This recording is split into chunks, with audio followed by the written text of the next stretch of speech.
SDPI का संघर्ष जारी रहेगा। तो सर आपकी डिमांड क्या है, एक बार बता दीजिए उनके अंदर। देखिए, हमारी डिमांड ये है कि एक तो जो संबल में जिस डीएम ने जिसके अधिकार क्षेत्र में इस सर्वे का आदेश देने का अधिकार नहीं था, क्योंकि 19 नवंबर को बाकायदा एक सर्वे का आदेश हुआ और सर्वे हो गया था, शांतिपूर्ण तरीके से सर्वे हो गया था। उसके बाद डीएम ने दोबारा आदेश दिया, फिर पुलिस ने गोलियां चलाई, 5 बेगुनाह लोग मर गए।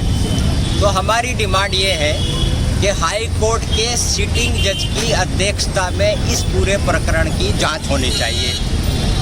जिन पुलिसकर्मियों की गोलियों से बेगुनाहों की हत्या हुई, उन पुलिसकर्मियों पे 302 में हत्या का मुकदमा दर्ज होना चाहिए। तीसरी हमारी डिमांड ये है कि पीड़ित परिवारों के जो भी लोग हैं उनको 50 लाख रुपए का मुआवजा दिया जाना चाहिए। चौथी डिमांड हमारी ये है कि जिस डीएम ने ये अधिकार जो सर्वे का आदेश दिया, उस डीएम को सस्पेंड किया जाना चाहिए। सुप्रीम कोर्ट से हमारी डिमांड ये है कि जब प्रोटेक्शन ऑफ पर्सन एक्ट 1901 बन गया, तो ये जो निचली अदालतों के घटिया मानसिकता के लोग जो जजेज हैं, ये हर कहीं सर्वे का आदेश दे रहे हैं। सुप्रीम कोर्ट स्वतः संज्ञान ले और एक गाइडलाइन जारी करे कि सिवाय सुप्रीम कोर्ट के कहीं भी ऐसे केसेस की सुनवाई नहीं होनी चाहिए, क्योंकि ये उस 91 के एक्ट का वोलेशन है कि हम सुप्रीम कोर्ट से डिमांड कर रहे हैं। अगर हम ये जो मोहन भागवत जी भी खुद कह चुके हैं कि भाई अब हमको हर मस्जिद के नीचे से शिवलिंग तलाश कर देना बंद कर देना चाहिए, लेकिन लगता है कि वो मोहन भागवत जी का बयान उनके ही जो चेले चाटी है उन्होंने नहीं सुना है। तो ये जो एक मुहिम चल रही है यूपी में हर मस्जिद के नीचे शिवलिंग तलाशने की और मंदिर तलाशने की, ये बंद होनी चाहिए। हम देश में अमन और भाईचारा चाहते हैं, इस देश में हम कानून का राज चाहते हैं। यूपी में जो एक गुंडा राज चल रहा है, ये बंद होना चाहिए। एसडीपीआई का संघर्ष तब तक जारी रहेगा जब तक ये गुंडा राज खत्म नहीं हो जाता है, मुसलमानों को डराना धमकाना बंद नहीं हो जाता है, संविधान का राज वापस लागू नहीं हो जाता है। तब तक एसडीपीआई का संघर्ष पूरे जयपुर में चलता रहेगा, पूरे हिंदुस्तान में चलता रहेगा।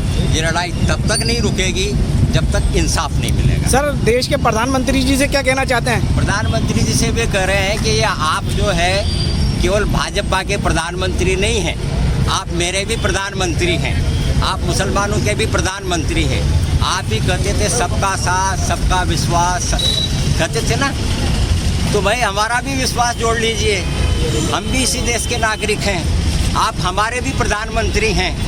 तो आप जो ये आपके योगी जी इनको आदेश दीजिए कि नफरत की सियासत बंद कर दें, मस्जिदों के नीचे से शिवलिंग तलाशना बंद कर दें।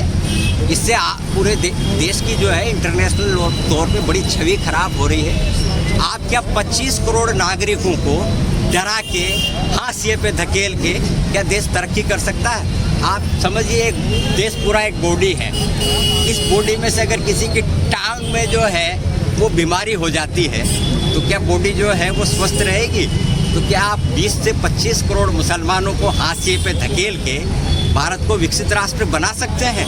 ये हम मोदी जी से कह रहे हैं। हमने आपको वोट दिया ना दिया हो, चुनाव खत्म होने के बाद आप मेरे भी उतने ही प्रधानमंत्री हैं जितने किसी और के हैं।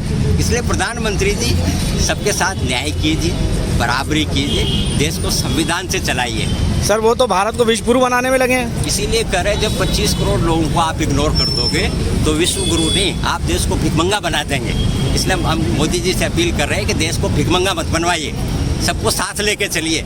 ये 25 करोड़ मुसलमान भी यहीं के हैं, इसी देश में पैदा हुए थे, यहीं की नस्लें हैं, इनके साथ भी बराबर का इंसाफ कीजिए। और माफ़ कीजिएगा मोदी जी, आप ये कुछ करके एहसान नहीं कर रहे हैं। ये बराबरी का अधिकार देश के कॉन्स्टिट्यूशन ने हमको दिया है, तो जिस कॉन्स्टिट्यूशन ने आपको प्राइम मिनिस्टर बनाया है उसी कॉन्स्टिट्यूशन को लागू कर दीजिए।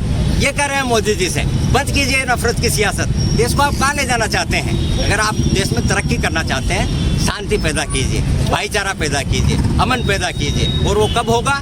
जब आप देश को संविधान से चलाएंगे।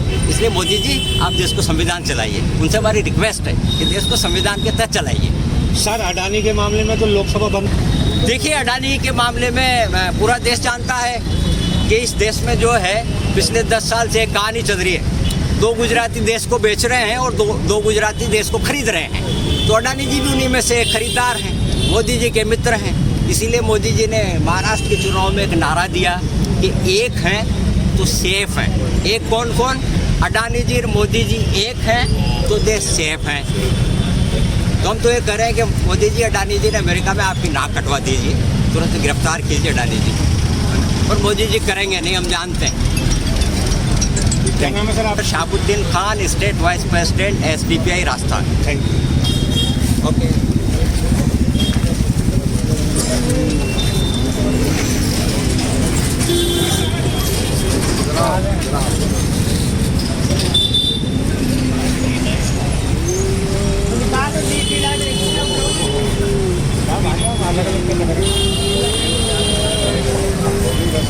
आपका बहुत बहुत डॉक्टर साहब आओ। निकाल